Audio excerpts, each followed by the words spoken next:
శివాయ. ఓం నమో నారాయణాయ. నరదృష్టి కర్మ నివారణ, సంచిత కర్మ, ప్రారబ్ధ కర్మ, ఆగమిక కర్మ, దగ్ధ నివారణ, తులాభార కాలభైరవాయ నమో నమః. ఓం దిగంబరాయ విద్మహే గజవాహనాయ ధీమహి తన్నో కపాలకాలభైరవ ప్రచోదయాతు. ఓం ఇంద్రాణీ శక్తిదేవ్యై నమోస్తుతే. హరి ఓం.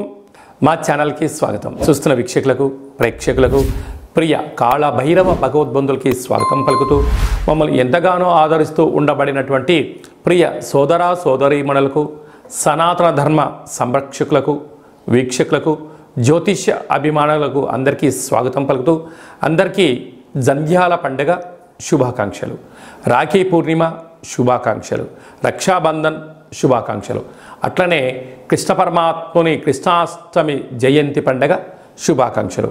16/8/2024 నుండి 31/8/2024 వరకు పుట్టినటువంటి వారందరికీ కూడా ముందస్తుగా జన్మదిన శుభాకాంక్షలు. గతంలో వివాహం చేసుకున్న వారికి వివాహ వార్షికోత్సవ శుభాకాంక్షలు. ద్వాదశ రాశుల్లో గ్రహ గమనాల్ని ఒకసారి పరిశీలన చేద్దాం. వృషభ రాశిలో కుజ భగవానుడు మరియు గురు సంచార స్థితి. 12 సంవత్సరముల తర్వాత వృషభ రాశిలో గురుమంగళ యోగంతో సంచార స్థితి ఉండడం. సింహరాశిలో 12 సంవత్సరాల తర్వాత రవి స్వక్షేత్రకంగా ఉంటూ బుధ శుక్ర కలయిక త్రిగ్రహ కూటమి సంచార స్థితి. కన్యరాశిలో కేతు సంచార స్థితి. కుంభరాశిలో 30 సంవత్సరముల తర్వాత శని భగవానుడు వక్రగమన సంచార స్థితి. మీనరాశిలో రాహు సంచార స్థితితో ద్వాదశ రాశుల్లో గ్రహ గమనాలు ఈ విధంగా ఉన్నాయి. వృశ్చిక రాశి వారికి 12 సంవత్సరాల తర్వాత వృషభ రాశిలో కుజుడు మరియు దేవగురు బృహస్పతి కుజమంగళ యోగం జరుగుతున్నప్పుడు ఎలాంటి విధులను పాటించాలో ఈ వీడియోలో సవివరంగా సంపూర్ణంగా తెలుసుకుందాం. వృశ్చిక రాశిలో ఏ నక్షత్రాలు వస్తాయనగా, విశాఖ నక్షత్రంలోని చివరి పాదమైన 4వ పాదము, అనురాధ నక్షత్రంలోని 4 పాదాలు, జ్యేష్ఠ నక్షత్రం 4 పాదాలు కలిపితే వృశ్చిక రాశి. చాలామందికి పుట్టినటువంటి కాల సమయంలో డేటా బర్త్లు లేనటువంటి కారణం వలన పేరు యొక్క మొదటి అక్షరాన్ని అనుసరిస్తూ రాశిని తెలుసుకునే ప్రయత్నం చేద్దాం.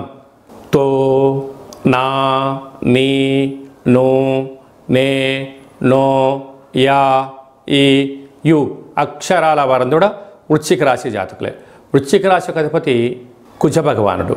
వీరికి ఒకవైపు 30 సంవత్సరముల తర్వాత శని భగవానుడు కుంభరాశిలో వక్రగమన సంచార స్థితిలో ఉండడం, అర్ధాష్టమ శని సంచార స్థితి కారణం వలన తల్లిదండ్రులతో, అన్నదమ్ములతో, అక్కా చెల్లెలతో, బంధువులతో, మిత్రులతో, స్నేహితులతో వీలైనంత వరకు మానవ సంబంధంగానే చూసుకునే ప్రయత్నం చేయండి. ఆర్థిక సంబంధాలుగా మార్చాలని అనేక మంది మీ పైన కుట్ర పనడం కూడా జరుగుతుంది. కనుక దయచేసి డబ్బులు ఇవ్వడం కానీ, డబ్బులు తెచ్చుకోవడం కానీ, మధ్యవర్తితో కార్యక్రమం చేయించడం కానీ, చెక్కులు ఇవ్వడం కానీ, చిటీ బాటలో నేనున్నాను మీరు డబ్బులు ఇవ్వండి అని చెప్పి చేశారా, వారు వెళ్ళిపోయి మీ పీకకు ఉచ్చు తగులుకునే సమయం ఆసనమైంది. తస్మాత్ జాగ్రత్త. పంచమ స్థానంలో రాహు సంచార స్థితి ఉండడం వలన వివాహమైన వారికి సంతాన యోగం, పిల్లల యొక్క అభివృద్ధి, తల్లిదండ్రుల యొక్క జీవన విధానం, స్థిరాస్తులు, చరాస్తులు, గృహ మార్పు, ఉద్యోగ మార్పు చాలా అధికంగా ఉంటుంది. అలాగనే 12 సంవత్సరాల తర్వాత కుజ భగవానుడు వృషభ రాశిలో దేవగురు బృహస్పతి సంచారం చేయడం వలన ఈ యొక్క మంగళకరమైనటు యోగము, వివాహ ప్రయత్నం చేసేవారికి వివాహము, వివాహమైన వారికి ఉద్యోగము, ఉద్యోగం ఉన్నవారికి సంతానము, సంతానం ఉండబడిన వారికి స్థిర చరాస్తులు వారి సొంతం కాబోతున్నాయి. అంటే కుజదోషము ఉండినను కొన్ని యొక్క పరిస్థితుల ప్రభావం వలన సప్తమ స్థానంలో కుజుడు సంచారం చేయడం వలన చిన్న చిన్న విషయాలకు ఆందోళన తగదు. అంతా మంగళకరమే, శుభకరమే. కనుక ఓపిక, పట్టుదల, సహనం, ధర్మం, ఆధ్యాత్మికమైన మార్గంలో మీరు ఉండడం వల్ల ఉన్నతమైన జీవితం మీ సొంతం అవుతుందని చెప్పి గమనించాలి. అలాగనే రాజ్యస్థానంలో ఏడాది తర్వాత రవి భగవానుడు బుధుడితో కలిసి అక్కడే శుక్రుడితో కలిసి ఉండడం వల్ల ఉద్యోగంలో మార్పులు, స్థిరాస్తులు, చరాస్తులు మీ సొంతం, రాజకీయ రంగ ప్రవేశాలు, విద్యాలయాలు, కళాశాలలు, పాఠశాలలో ప్రమోషన్స్ రావడం, అన్నింటా వృశ్చిక రాశి వారు సొంతంగా భావించగలగాలి. కాకపోతే ఎలాంటి విషయంలో మీరు అసహనానికి గురి కాకుండా ధర్మ మార్గంగా ఉండండి. గృహ భవన నిర్మాణ కార్యక్రమాలు చేసేటివారు, వ్యవసాయ సోదరీమణులు, చిన్నపాటి వ్యాపారం కార్యక్రమం చేసేవారందరికీ చాలా మంచి కాలము అని చెప్పి గమనించాలి. ముఖ్యమైనటువంటి పండగల గురించి క్లుప్తంగా, సవివరంగా, సంపూర్ణంగా తెలుసుకుందాం. 17వ తారీఖున శనివారం శని త్రయోదశి, 19వ తారీఖున రాఖీ పూర్ణిమ, జంధ్యాల పండగ అని చెప్పుకుంటూ ఉంటాం. అంటే ఈ భూమండలం అంతను కూడా శ్రావణ మాసం రాగానే లక్ష్మీదేవతల యొక్క పూజల చేత మనకు మొదటి శుక్రవారము, రెండవ శుక్రవారము, పూర్ణిమ, మూడవ శుక్రవారము, నాలుగో శుక్రవారం సందర్భంగా ప్రతి ఇంట అంగరంగ వైభోగంగా లక్ష్మీమాత పూజ చేసుకుంటూ ఉంటాం, వరలక్ష్మి పూజ చేసుకుంటూ ఉంటాం.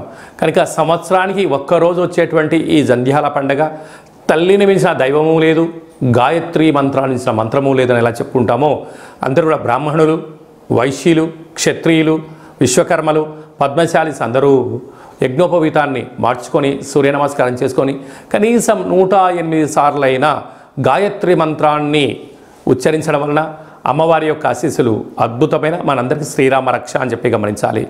ప్రతి ఒక్క అబ్బాయి తోడబుట్టిన చెల్లెలి చేత రాఖీ బంధనం, రక్షాబంధనం కట్టించుకోవడం చేత మనకు శ్రీరామ రక్ష. అన్న అంటే నాన్నలో సగభాగం, అమ్మలో సగభాగం. చెల్లి అంటే మన క్షేమాన్ని కోరుకునేటువంటి మనకు తల్లితో సమానమంటే అమ్మాయి.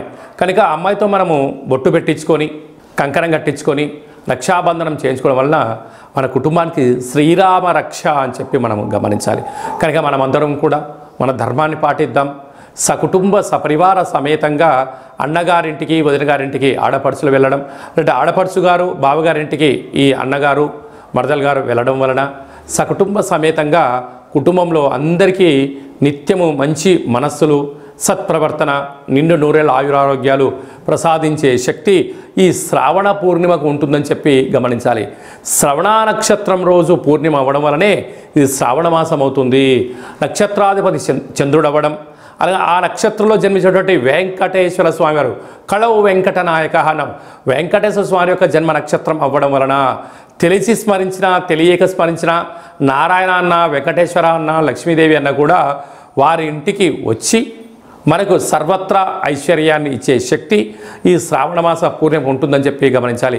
యథాశక్తిగా మనము అమ్మవారి పేరు మీద ఒక 5 మంది ముత్తైదులకు పసుపు కుంకుమలు కానీ, గాజులను కానీ, బొట్టు పెట్టడం కానీ, పేరంటం కార్యక్రమం చేయడం కానీ, తులసి కొట్టులో వ్రతం చేసి నలుగురికి పూజ చేయడం వలన ఇంట్లో నరదృష్టి తొలగిపోతుంది, ఇంట్లో మనశ్శాంతి ఉంటుంది. ప్రతి శ్రావణ మాసంలో వచ్చేటువంటి ప్రతి అమ్మాయి అయినా, ఆడపడుచైనా, స్త్రీమాత అయినా లక్ష్మీమాతగా మనం భావించండి. అబ్బాయిలు వచ్చారు, పురుషులు వచ్చారు, పెద్దవారు వచ్చారు, శ్రీమన్నారాయణుడిగా భావించండి. అంతా మంచే కలుగుతుంది. అంకే మనకు గీతలో కృష్ణ పరమాత్మ చెప్తాడు, యద్భావం తద్భవతి. నువ్వు ఏ మనసుతో చూస్తావో వాళ్ళు మనకు ఆ రూపంలో కనపడతారట. కనుక ఈ స్త్రీమాతలందరినీ కూడా లక్ష్మీ రూపంగా భావించండి. యథాశక్తిగా చారే చీరే, పసుపు కుంకుమలు, గాజులను ఏర్పాటు చేయండి. మన ఇంట లక్ష్మీదేవి తాండవ మారుతుందని చెప్పి గమనించాలి. అలాగనే మనకు 26వ తారీఖున శ్రావణమాస బహుళాష్టమి, శ్రీకృష్ణ జన్మాష్టమి, కృష్ణ పరమాత్ముడు జయించినటువంటి పర్వకాలము. కనుక మనమందరము కూడా ప్రతి ఇంట్లో సింహద్వారం దగ్గర నుండి లేక తులసి కోట దగ్గర నుంచి ఇంట్లోకి ఒక 27 అడుగులు కృష్ణుడి యొక్క పాదాలను వేయండి. కృష్ణ పరమాత్మునికి తులసితో అర్చించండి. స్వామివారి యొక్క ఆశీస్సులు కలుగుతాయి. ఆ రోజు కృష్ణ పరమాత్ముని యొక్క అష్టకాన్ని వినడం, గోకులాష్టమి ఎంత పెద్ద పండుగనో మనం అందరికీ తెలుసు. అలాగా చక్కెర పొంగలని, పాయసంతో ఉన్న పదార్థాన్ని నైవేద్యం పెట్టడం, వెన్న ముద్దను ఏర్పాటు చేయడం, మన యొక్క అబ్బాయిలకు కానీ అమ్మాయిలకు కానీ చిన్నపిల్లలకు కృష్ణుడి యొక్క అలంకరణ చేసి దైవం మానుష రూపేణ అంటే చిన్నపిల్లలు దైవంతో సమానం అని చెప్పి మనం గమనిస్తూ ఉంటాం. వాళ్ళకి అలాంటి అలంకరణ చేసి వారికి సంపూర్ణమైన తృప్తికరమైన ఆహారం పెట్టడం వల్ల కృష్ణ పరమాత్ముడే మన ఇంటికి వచ్చాడా అన్నట్టు కళ ఉంటుందని చెప్పి గమనించాలి. కనుక మనమందరం కూడా భగవంతుణ్ణి సేవ చేద్దాం. కష్టాలు రాకుండా ఉండేదానికన్నా ఎంతటి కష్టం వచ్చినా దాన్ని అధిగమించే ధైర్యాన్ని ప్రసాదించమని భగవంతుని కోరుకుందాం.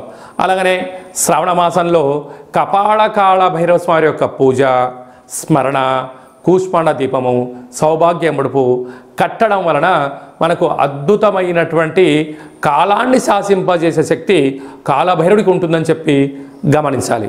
కనుక వీలైతే ఇంట్లో చేసుకోండి, కుదరలేదు ఈ కేంద్రమును సంప్రదించినట్లయితే మన యొక్క దేవాలయంలో శుద్ధాష్టమి, బహుళాష్టమి, పూర్ణిమ, అమావాస్య సందర్భంగా కాళభైరవ స్వామి వారికి అభిషేకము, అర్చన, హోమము, కూష్మాండ దీపము, సౌభాగ్య ముడుపు కట్టడం జరుగుతుంది.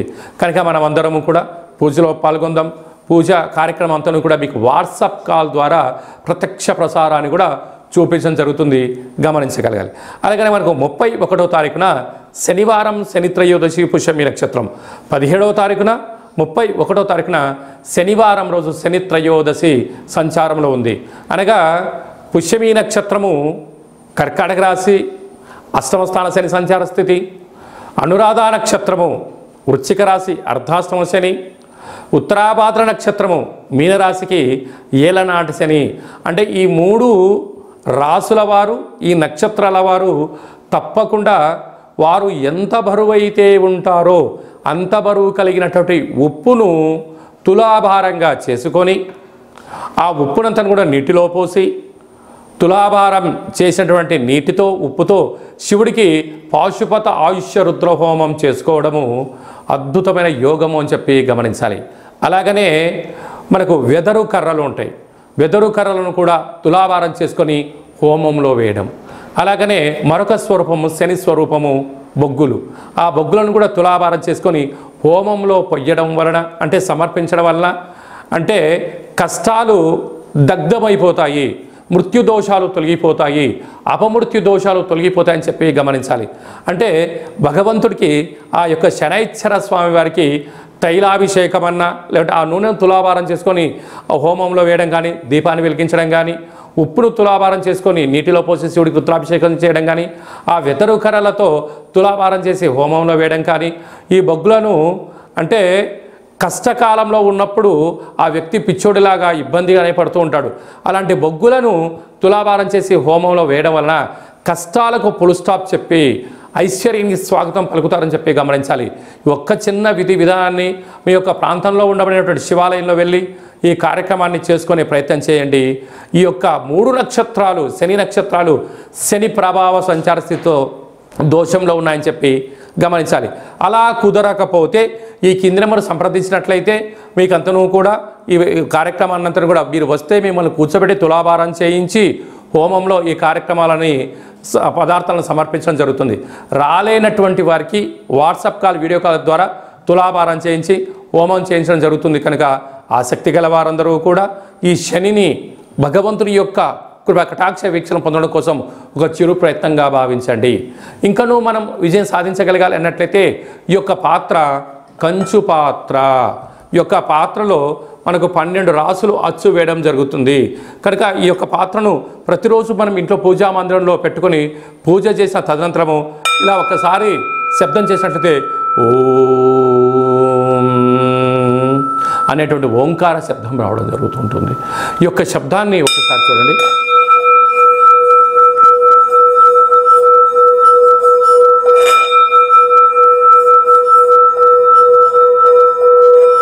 ఈ యొక్క శబ్ద తరంగాల్ని ఇంట్లో అలా ఏర్పాటు చేయడం వల్ల ఇంట్లో ఉండబడినటువంటి నరదృష్టి, తంత్రదోషాలు, తాంత్రిక దోషాలు తొలగిపోయి ఐశ్వర్యం మనకు కలుగుతుందని చెప్పి గమనించాలి.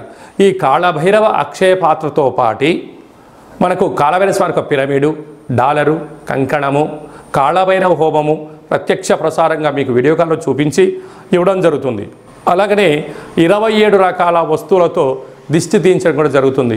కనుక ఆసక్తి గలవారు ఈ కింద నెంబర్ సంప్రదించి అక్షయ పాత్రను సొంతం చేసుకోగలరు. మీ వ్యక్తిగత జాతకం తెలుసుకోవాలనుకుంటున్నారా? మీ పేరు, పుట్టినటువంటి కాల సమయంలో తేదీ, నెల, సంవత్సరం, సమయం రాసి మీరు వాట్సాప్లో పంపించగలిగినట్లయితే 100 సంవత్సరాల జాతకాన్ని సంపూర్ణంగా సవివరంగా అచ్చ తెలుగులో రాసి పంపించడం జరుగుతుంది. మీరు పుట్టినప్పుడు గ్రహ గమనాలు ఎలా ఉన్నాయి, ప్రస్తుత కాలమాన ప్రకారంగా ఎలా ఉంటున్నాయి, భవిష్యత్తులో ఎలా ఉండబోతున్నాయో సవివరంగా కూడా మీకు తెలియజేయడం జరుగుతుంది. అలాగనే చాలామందికి డేట్ ఆఫ్ బర్త్లు లేనటువంటి వారికి మీ పేరు యొక్క మొదటి అక్షరాన్ని అనుసరిస్తూ ఆ రాశిని తెలియచేస్తూ రాశికి ఉండబడిన గ్రహ గమనాలను తెలియచేస్తూ కాళభైరవ ఉపాసన చేత రమణ శాస్త్రం ద్వారా భూత భవిష్యత్ వర్తమానాన్ని తెలియజేయడం జరుగుతుంది. కనుక ఆసక్తి గలవారు ఈ కింది నెంబర్ని వాట్సాప్ కాల్ ద్వారా కానీ ఆన్లైన్ ద్వారా కానీ ప్రత్యక్ష ప్రసారంగా కానీ సంప్రదించి జ్యోతిష్య వివరాలు తెలుసుకొని జాతకంలో ఉండబడినటువంటి యోగాలను తెలుసుకొని ఆటంకాలను తొలగించుకొని జీవితంలో అద్భుతమైన బంగారు భవిష్యత్తుకు అందరికీ ప్రసాదించాలని మనసారా కోరుకుంటూ ఆశీర్వచనం. అలాగనే మీ అబ్బాయికి కానీ అమ్మాయికి కానీ ఎంత ప్రయత్నం చేసినా వివాహం అవ్వడం లేదా, జాతకంలో ఎలాంటి యోగాలు ఉన్నాయి, జాతకంలో ఎలాంటి ఇబ్బందులు ఉన్నాయో తెలుసుకుందాం. వచ్చేటువంటి జాతకానికి మన అబ్బాయికి మన అమ్మాయి జాతకంలో వారిద్దరి కలిపిన గణాలు గుణాలు పాదాలు ఎలా ఉంటున్నాయో సవివరంగా తెలియచేస్తూ వివాహ తదనంతరం వారికి ఎన్ని యోగాలు ఉన్నాయి, ఎలాంటి సంతాన యోగం ఉంది, ఎలాంటి వ్యాపార యోగాలు ఉన్నాయి కూడా మనం ముందుగానే తెలుసుకునే ప్రయత్నం చేద్దాం. గతంలో వివాహమైన దంపతులు తరచుగా గొడవ పడుతున్నారా? ఎంత చెప్పినా తల్లిదండ్రులు చెప్పినా పిల్లలు వినే పరిస్థితి లేదా? ఏకో నారాయణ అనే పరిస్థితి ఉంటుందా? కనుక భార్యాభర్తలు ఎందుకు అలా అనుకుంటున్నారు? జాతకంలో దోషమా, గ్రహ సంచార స్థితిలో అనుకూలం లేకపోవడమా ఉంటుంది. కనుక వారిద్దరి యొక్క పేర్లను గోత్రనామాలను వారి యొక్క జాతకాలు పంపించినట్లయితే చూసి వాళ్ళిద్దరూ పార్వతీ పరమేశ్వరులు ఎలా కలిసి ఉంటున్నారో అలా కలిసి ఉండే ఆధ్యాత్మికమైన సలహా సూచన ఇవ్వడం జరుగుతుంది. కనుక మనం అందరం కూడా కష్టాలను తొలగించుకుందాం, ఐశ్వర్యానికి స్వాగతం పలుకుదాం. అందరికీ మరొక్కసారి కాళభైరవ స్వామి యొక్క ఆశీస్సులు, శుభాకాంక్షలు. అందరికీ శుభం, జయం, లాభం జరగాలని కోరుకుంటూ ఆశీర్వచనం. ఓం శతమానం భవతి శతాయు పురుష సతేంద్రియ ఆయుష్యేవేంద్రియే ప్రతిష్టతి. ధనం ధాన్యం బహుపుత్రలాభం శత సంవత్సరం దీర్ఘమాయు. సర్వే జనా సుఖినో భవంతు, లోకా సమస్తా సుఖినో భవంతు. సర్వం శ్రీకృష్ణార్పణమస్తు. హరి ఓం. ఈ వీడియో మీకు నచ్చినట్టయితే లైక్ చేయండి, షేర్ చేయండి, మా ఛానల్ని సబ్స్క్రైబ్ చేసుకోండి. అందరికన్నా మీ వ్యక్తిగత జాతకాన్ని మీరు ముందే తెలుసుకోవాలనుకుంటున్నారా? అందరికన్నా విజయ పరంపర మీ ఒక్కరికే కావాలనుకుంటున్నారా? అందరికన్నా ఐశ్వర్యాన్ని ఆనందాన్ని సంపాదించేటువంటి ఆధ్యాత్మిక సలహాలు అందరికన్నా ముందే మీరు వినాలనుకుంటున్నారా? అయితే గంట సింబల్ ప్రెస్ చేయండి, అలానే బటన్ కూడా తెలియచేయండి. మీరు ఎవరి క్షేమాన్ని అయితే కోరుకుంటున్నారో, మీ క్షేమాన్ని ఎవరైతే కోరుకుంటున్నారో వారందరికీ ఆధ్యాత్మికమైనటువంటి వీడియోని షేర్ చేసి భగవంతుడి యొక్క ఆశీస్సులు పొందగలరు.